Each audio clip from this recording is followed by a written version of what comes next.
আসসালামু আলাইকুম সম্মানিত দর্শক। আশা করি আপনারা সবাই ভালো আছেন। পৃথিবীর ইতিহাসে কিছু কিছু ভৌগোলিক অবস্থান রাষ্ট্রগুলোর জন্য কখনো হয়ে দাঁড়ায় চরম আশীর্বাদের, আবার কখনো কিন্তু তা রূপ নেয় এক ভয়ঙ্কর অভিশাপে। প্রাচীন গ্রিসের ইতিহাসের দিকে যদি আমরা একটু ভালো করে তাকাই, ঐতিহাসিক তুসিডিসিসের লেখা পেলোপনেশিয়ান যুদ্ধের ইতিহাস পড়লে আমরা কিন্তু দেখতে পাই স্পার্টা এবং এথেন্সের মতো দুই পরাশক্তির প্রবল লড়াইয়ে মেলোস নামের ছোট্ট একটি দ্বীপরাষ্ট্রের কি করুণ পরিণতি সে সময় হয়েছিল। সেই বিখ্যাত মেলিয়ান ডায়লগ আমাদের আজও কিন্তু মনে করিয়ে দেয় একটি রূঢ় সত্য। সেটি হচ্ছে, শক্তিশালীরা যা পারে তাই করে, আর দুর্বলদের তাই কিন্তু মেনে নিতে হয়, যা তাদের কপালে সবসময় জুড়ে। কিন্তু ইতিহাস তো কেবল ধূসর অতীত নয়, তাই না? ইতিহাস বারবার ফিরে আসে নতুন মুড়ুকে, নতুন চরিত্র নিয়ে, নতুন কোনো ভূখণ্ডে। সুপ্রিয় দর্শক, আজকে আমরা বাংলাদেশের যে মানচিত্রের দিকে তাকিয়ে আছি, বঙ্গোপসাগরের কূল ঘেঁষে জেগে ওঠা এই বদ্বীপ ঠিক যেন একবিংশ শতাব্দীর এক নতুন মেলস হয়ে দাঁড়াতে যাচ্ছে কিনা, সেই প্রশ্নটি আজকে আন্তর্জাতিক রাজনীতিতে সবচেয়ে বড় হয়ে দেখা দিয়েছে। দেখুন, আপনারা হয়তো গভীরভাবে ইতিমধ্যে লক্ষ্য করেছেন, ক্ষমতার সাম্প্রতিক পালাবদলের পর হঠাৎ করে কিন্তু আমাদের চারপাশের বাতাসে একটি খবর খুব জোরালোভাবে ভাসছে। সেই খবরটি কি? সেই খবরটি হলো, মার্কিন যুক্তরাষ্ট্রের সাথে বাংলাদেশের দুটি বহু আলোচিত প্রতিরক্ষা চুক্তি, আকসা এবং জিসোমিয়া স্বাক্ষরের বিষয়টি। দীর্ঘদিন ধরে, বিশেষ করে বিগত 4 বছরের বেশি সময় ধরে এই চুক্তি দুটো নিয়ে পর্দার আড়ালে এবং প্রকাশ্যে ব্যাপক দর কষাকষি চলছিল। পূর্ববর্তী সরকার অর্থাৎ শেখ হাসিনার আমলে যুক্তরাষ্ট্রের প্রবল চাপ থাকা সত্ত্বেও এই চুক্তি দুটি কিন্তু আলোর মুখ দেখেনি। কিন্তু ইতিহাসের কি এক অদ্ভুত বাঁক দেখুন, ক্ষমতার পট পরিবর্তনের পর অন্তর্বর্তীকালীন সরকার কিংবা বিএনপি নেতৃত্বাধীন সরকারের এই সময়ে এসে চুক্তি দুটির বাস্তবায়নের দিকে দৃশ্যপট যেন খুব দ্রুত গতিতে এগুচ্ছে। আন্তর্জাতিক বিভিন্ন থিঙ্ক ট্যাঙ্ক, প্রতিরক্ষা বিশ্লেষক এবং একাধিক নির্ভরযোগ্য সংবাদ মাধ্যমে এখানে দাবি করছে, আগামী বছরগুলোতে যুক্তরাষ্ট্রের বাজার সুবিধা বা জিএসপি ফিরে পাওয়ার শর্ত হিসাবে এই চুক্তিগুলো সই হওয়া এখন কেবলই সময়ের ব্যাপার। প্রেসিডেন্ট ডোনাল্ড ট্রাম্প নির্বাচিত হওয়ার পর এই চাপ যেন আরো নতুন মাত্রা পেয়েছে। কিন্তু কেন? কেন হঠাৎ করে এই তাগিদ? সুপ্রিয় দর্শক, এই প্রশ্নগুলোর উত্তর খুঁজতে হলে আমাদেরকে একটু পেছনের দিকে তাকাতে হবে। ইতিহাসের পাতা উল্টে দেখতে হবে এই ভূখণ্ডের প্রতি পরাশক্তিগুলোর দীর্ঘদিনের লালিত বাসনার কথা। আপনাদের নিশ্চয় মনে আছে, এই বঙ্গোপসাগর আর সেন্ট মার্টিন দ্বীপ নিয়ে পরাশক্তিগুলোর আগ্রহ কিন্তু আজকের নয়। সেই 1971 সালে যখন আমাদের যুদ্ধ চলছে, বাংলার দামাল ছেলেরা যখন বুকের রক্ত দিচ্ছে, ঠিক তখনও যুক্তরাষ্ট্র চেয়েছিল এই বঙ্গোপসাগরের বুকে তাদের একটি শক্তিশালী সামরিক ঘাঁটি তৈরি করতে। সে সময় বঙ্গবন্ধু শেখ মুজিবুর রহমান অত্যন্ত দৃঢ়তার সাথে, অসীম সাহসিকতার সাথে সেই প্রস্তাব কিন্তু নাকচ করেছিলেন এবং তাদের মুখের উপর ফিরিয়ে দিয়েছিলেন।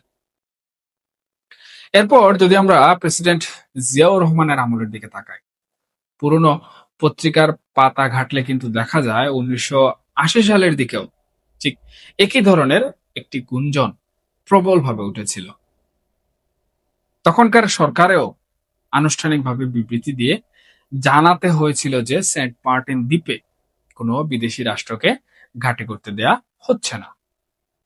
এরপর 2023 সালে এসেও আমরা দেখেছি এই সেন্ট মার্টিন নিয়ে দেশের রাজনৈতিক অঙ্গনে কি তুমুল একটা ঝড় বয়ে গেল। পাল্টাপাল্টি বক্তব্য আর উত্তাপে সরগম হলো রাজনীতির মাঠ। কিন্তু এখন সেই পুরনো ভূ রাজনৈতিক দাবার ছকেই যেন নতুন করে আবারও চাল দেয়া হচ্ছে। আর এই নতুন চালের প্রধান দুই গুটির নামই হচ্ছে আকসা এবং জিসোমিয়া। সুপ্রিয় দর্শক, এখন অনেকেই হয়তো খুব সহজভাবে ভাবতে পারেন এই আকসা বা জিসোমিয়া আসলে কি। এগুলো কি শুধুই কিছু সামরিক সরঞ্জাম কেনাবেচার সাধারণ কোনো চুক্তি?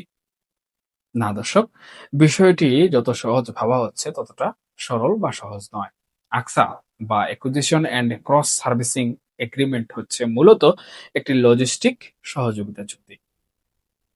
আপাতত দৃষ্টিতে একে মনে হতে পারে অত্যন্ত নিরীহ একটি চুক্তি, যেখানে শান্তিকালীন বা দুর্যোগের সময় দুই দেশে একে অপরকে খাদ্য, জ্বালানি বা খুচরা যন্ত্রাংশ দিয়ে সাহায্য করবে। কিন্তু এর ভেতরের কৌশলগত দিকটি যদি আপনি একটু গভীরভাবে বিশ্লেষণ করেন, তবে শিউরে উঠতে হয়। এই চুক্তির ফলে মার্কিন যুক্তরাষ্ট্রের সামরিক যুদ্ধজাহাজ কিংবা বিমানগুলো বাংলাদেশের বন্দর, যেমন ধরুন আমাদের চট্টগ্রাম, মাতারবাড়ি বা মংলা বন্দর, এমনকি আমাদের বিমানবন্দরগুলোতে তারা ব্যবহার করার সুযোগ পাবে রিফুয়েলিং বা মেরামতের জন্য। সুপ্রিয় দর্শক, আমি যদি সহজ কথায় বলি তাহলে আমাদের সামরিক এবং বেসামরিক অবকাঠামোর উপর তারা এক ধরনের স্থায়ী অ্যাক্সেস পেয়ে যাবে। অন্যদিকে জিসোমিয়া হলো সামরিক তথ্যের গোপনীয়তা রক্ষার চুক্তি। এর মাধ্যমে যুক্তরাষ্ট্র আমাদের রাডার সিস্টেম বা গোয়েন্দা কাঠামোর সাথে এমনভাবে একটি সফটওয়্যার নেটওয়ার্কের মাধ্যমে যুক্ত হবে যে বঙ্গোপসাগরের অথই জলে চীনের কোনো সাবমেরিন কখন কিভাবে নড়াচড়া করছে তা তারা আমাদের মাটিতে বসেই আমাদের মাধ্যমে সরাসরি মনিটর করতে পারবে। এখন প্রশ্ন দাঁড়ায়, তাহলে কি বাংলাদেশ আমেরিকার একটি সফট বেজ বা লিলিপ্যাড হতে যাচ্ছে? এই মারাত্মক প্রশ্নের উত্তর লুকিয়ে আছে আমেরিকার বর্তমান বিশ্ব রাজনীতির সবচেয়ে বড় মাথা ব্যথা, অর্থাৎ চীনের মধ্যে। চীনকে সামরিক ও অর্থনৈতিকভাবে আটকাতে আমেরিকা কিন্তু আজ ব্যাপকভাবে মরিয়া হয়ে ছুটছে। আপনারা যারা বিশ্ব অর্থনীতি নিয়ে খোঁজখবর রাখেন তারা আসলে জানেন চীনের বাণিজ্য এবং জ্বালানি আমদানির সবচেয়ে বড় রুট হলো মালাক্কা প্রণালী। কিন্তু আমেরিকা চাইলে যে কোনো সময় নৌ অবরোধ দিয়ে এই প্রণালী কিন্তু বন্ধ করে চীনের টুটি চেপে ধরতে পারে। আর এই কৌশলগত ভীতি থেকেই চীন মিয়ানমারের কিয়াকপিউ থেকে কুনমিং পর্যন্ত একটি বিশাল বিকল্প পাইপলাইন আর করিডোর বর্তমান সময় তৈরি করছে। কিন্তু বিধিবাম এই করিডোরটি গেছে ঠিক আমাদের বঙ্গোপসাগরের কূল ঘেঁষে। এখন আমেরিকা যদি বাংলাদেশের সাথে এই আকসা ও জিসুমিয়া চুক্তিগুলো করতে পারে, তাহলে তারা সরাসরি চীনের এই বিকল্প পথের প্রবেশমুখী তাদের সামরিক উপস্থিতির একটি শক্তিশালী বলয় বা বলতে গেলে চেক পয়েন্ট তৈরি করতে পারবে। দর্শক, এটি অনেকটা প্রতিপক্ষের ঘরের প্রধান দরজায় নিজের বন্দুক তাক করে রাখার মতো একটি বিষয়, যা চীন আমার দৃষ্টিতে কখনোই কিন্তু সহজভাবে মেনে নিবে না। কিন্তু সুপ্রিয় দর্শক, গল্প এখানেই শেষ নয়। পর্দার আড়ালে আরো একটি ভয়াবহ এবং রোমাঞ্চকর খেলা চলছে, যা সাধারণের চোখের আড়ালেই বর্তমান সময় থেকে যাচ্ছে। সেটি হলো মিয়ানমারের রেয়ার আর্থ এলিমেন্টস বা দুর্লভ খনিজ সম্পদের রাজনীতি। আজকের দিনে এই রেয়ার আর্থ ছাড়া আপনি একটি আধুনিক স্মার্টফোনও কিন্তু কোনোভাবে বানাতে পারবেন না। বৈদ্যুতিক গাড়ির ব্যাটারি বা অত্যাধুনিক গাইডেড মিসাইল তো অনেক দূরের কথা। আর এই মুহূর্তে বিশ্বের তৃতীয় বৃহত্তম রেয়ার আর্থ উৎপাদনকারী দেশ হলো আমাদের প্রতিবেশী দেশ মিয়ানমার, যা প্রায় পুরোটাই বর্তমানে নিয়ন্ত্রণ করছে এক কথায় চীন। আমেরিকা কোনোভাবেই চাইছে না ভবিষ্যতের এই প্রযুক্তিগত এবং সামরিক যুদ্ধে চীনের উপর এভাবে নির্ভর করে থাকতে। যার ফলে তারা চাইছে মিয়ানমারের জান্তা সরকারের বিরুদ্ধে লড়াই করা বিদ্রোহী গোষ্ঠীগুলোর সাথে সরাসরি একটি যোগাযোগ স্থাপন করতে। কিন্তু কেন সেই যোগাযোগ স্থাপন? যাতে করে এই বহুমূল্য খনিজ সম্পদ তারা নিজেদের আয়ত্তে যেভাবেই পারুক আনতে। আর এই লজিস্টিক সাপোর্ট দেওয়ার জন্য ওই বিদ্রোহীদের কাছে ড্রোন বা অন্যান্য সহায়তা পৌঁছানোর জন্য তাদের কিন্তু দরকার একটি নিরাপদ এবং কৌশলগত করিডোর। আর ঠিক এখানেই বাংলাদেশের ভৌগোলিক অবস্থানের দিকে শকুনের দৃষ্টি পড়েছে তাদের। আকসা ও জিসোমিয়ার চুক্তি হলে মানবিক সহায়তার আড়ালে এই লজিস্টিক সাপোর্ট দেওয়ার পথটি আমেরিকার জন্য আমি মনে করি একেবারে সুগম হয়ে যাবে। এটি আমি নয়, আন্তর্জাতিক ভূ রাজনৈতিক বিশ্লেষকরাও বলছেন।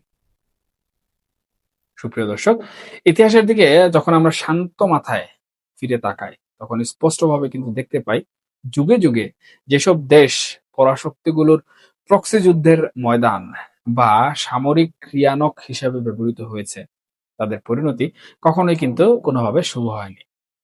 আজকে আধুনিক বিশ্বের দিকে তাকালে ইউক্রেনের জ্বলন্ত প্রান্তর আমাদের কিন্তু সেই ভয়াবহ বাস্তবতাই চোখে আঙুল দিয়ে দেখিয়ে দেয়। বাংলাদেশের সামনে আজকে ঠিক তেমনই একটি কঠিন এবং অমোঘ বাঁক এসে দাঁড়িয়েছে। একদিকে আমেরিকার বিশাল বাজার, শুল্ক সুবিধা আর জিএসপির মতো লোভনীয় নানা রকম অর্থনৈতিক হাতছানি। অন্যদিকে চীনের মতো একটি বিশাল রাজনৈতিক ও সামরিক পরাশক্তির সাথে ভারসাম্যপূর্ণ সুসম্পর্ক বজায় রাখার একটি মরণপণ চ্যালেঞ্জ। দর্শক, আকসা ও জিসোমিয়ার মতো চুক্তি হয়তোবা আমাদের সামরিক বাহিনীকে অত্যাধুনিক সমরাস্ত্রে সজ্জিত করার একটি সুযোগ তৈরি করবে, কিন্তু এর বিনিময়ে আমরা কি আমাদের ভৌগোলিক সার্বভৌমত্বের অদৃশ্য যে চাবি, সেই চাবিটি চিরতরে অন্যের হাতে তুলে দিচ্ছি না? আমরা কি বৃহৎ শক্তিগুলোর পেশি শক্তি প্রদর্শনের একটি রণক্ষেত্র বা ফ্রন্টলাইন স্টেটে পরিণত হতে যাচ্ছে? এই কঠিন প্রশ্নগুলোর উত্তর হয়তো আমরা যখন সময় হবে তখনই পেয়ে যাব। এর আগ পর্যন্ত আমাদেরকে শুধু দেখতে হবে। তবে একটি কথা আজকে অত্যন্ত দৃঢ়তার সাথে বলা যায়, আজকের এই টেবিলের সিদ্ধান্তগুলোই নির্ধারণ করে দেবে আগামী কয়েক দশকে বাংলাদেশের অস্তিত্ব এবং এই মানচিত্রের ভবিষ্যৎ। আমাদের নীতি নির্ধারকদের এখন সবচেয়ে বেশি প্রয়োজন ইতিহাসের সেই নির্মম শিক্ষাগুলোকে স্মরণ করার এবং অত্যন্ত সূক্ষ্ম, প্রজ্ঞাপূর্ণ ও দূরদর্শী কূটনীতির মাধ্যমে এই ভূ রাজনৈতিক মরীচিকা থেকে প্রিয় মাতৃভূমিকে নিরাপদে এগিয়ে নিয়ে যাওয়া। এখনকার মতো এখানে শেষ করছি। এই আলোচনা প্রসঙ্গে আপনাদের যদি কোনো মন্তব্য থেকে থাকে তাহলে অবশ্যই কমেন্ট বক্সে লিখে জানাবেন, কারণ আপনাদের মন্তব্য আমার জন্য অনেক গুরুত্বপূর্ণ। আমি সেখান থেকে শিক্ষা অর্জন করি। সবাই ভালো থাকবেন, সুস্থ থাকবেন এবং অবশ্যই অবশ্যই নিরাপদে থাকবেন। আল্লাহ হাফিজ।